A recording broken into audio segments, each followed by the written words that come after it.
What if I told you that the reason most people don't assert themselves is biological? Yes, biological. Surprising, isn't it? But it's true, and let me tell you why.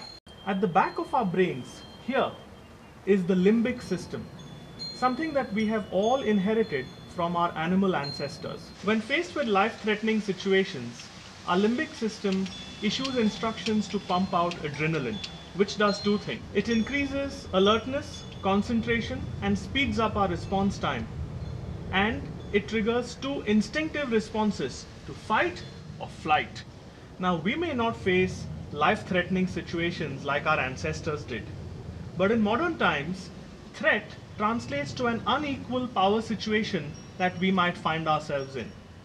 Fight translates to an aggressive response, and flight translates to a submissive response.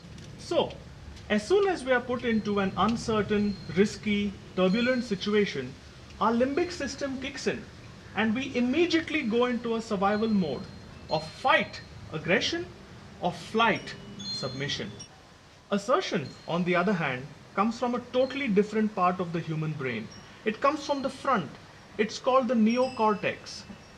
Unlike the primitive limbic system, the neocortex is a much more sophisticated part of our brain. It allows us to discriminate, to reason, and to come up with creative thinking. In other words, stepping outside the aggressive, submissive mode into the assertive mode requires us to go beyond the limbic system and to bring the neocortex into play. Here's the good news. All of us are capable of doing it. But the bad news is that very few of us are trained or know how to do it.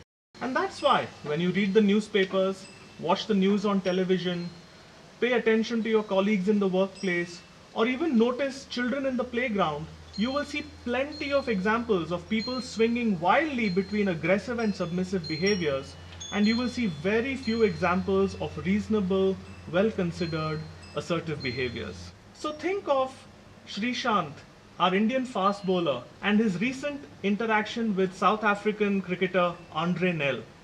Was Srishant aggressive, submissive, or assertive? What do you think?